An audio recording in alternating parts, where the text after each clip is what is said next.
परू तू छा तो चवीं? सुल्तान भा इन बारे में मां कुछ भी नथो चई सघां। तू नथो समझी सघी यार, एतिरो दरवेश न थी। ही सालार ऐं गोर जो कमु अथई। सॼी ज़िंदगी वाह न टुटो, हाणे कीअं बंदि टुटो? मां मञा थो सुल्तान त तुंहिंजी ॻाल्हि में सच्चाई आहे, पर यार न को शाहिद आहे, न को सुध ॾियण वारो आहे। ईअं कीअं था चई सघूं? परू मुंहिंजी दिलि चवे थी त इन्हनि खां सवाइ ॿियो को बि इहो कमु नथो करे सघे। मूंखे रब जो कसम आहे, जेकॾहिं इहा चाल इन्हनि जी आहे न त पोइ एतिरो रतु वहंदो, एतिरो रतु वहंदो जंहिंजो को अंदाज़ो ई नथो लॻाए सघिजे। सुल्तान रुगो थोड़ी खुड़क पए पोइ उन्हनि खे विच चौराहे ते बि उन्हनि जो अहिड़ो त हशर कंदासीं जो उन्हनि खे सॼो ॾेह ॾिसंदो। तूं यकीन कर परू, इहा असां हथ सां कराई वई आहे। छॾींदासीं कोन हिननि खे। ये झाड़ बर्दाश्त न कंदासीं हाणे कॾहिं बि न।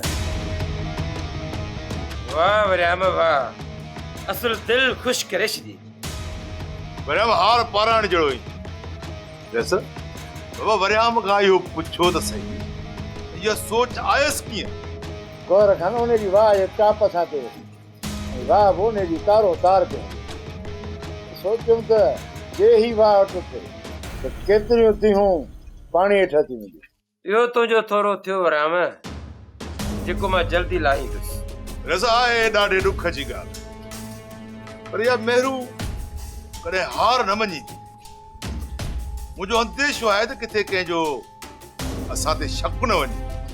वरियाम कमु त पको थियल आहे न? गौर खान तो माण्हू ई ॿाहिरां कमु करे हलिया जा, कंहिंखे ख़बर ई न पवंदी। हाणे मेरूअ खे ख़बर पवंदी।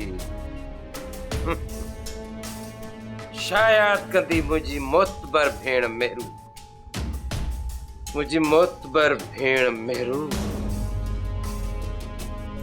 वञा त तूं अलाए छा छा ॾिस या किथे ॻाल्हि। बाबा साईं इहो बसि राज़ न निकिरे, अॻिन त ॻोठ वारा धाणा कढी छॾींदा असांजा। गौर खान हाली त असां धाणा कढी छॾिया।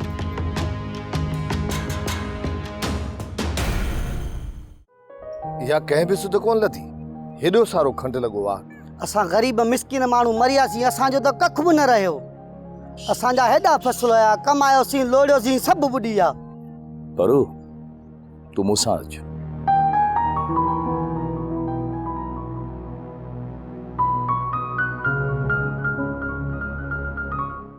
सोप सीरियल सिंध जाई तमाम एपिसोड्स ॾिसो हाणे HD क्वालिटीअ में। विज़िट करियो असांजो YouTube channel Sindh TV HD drama.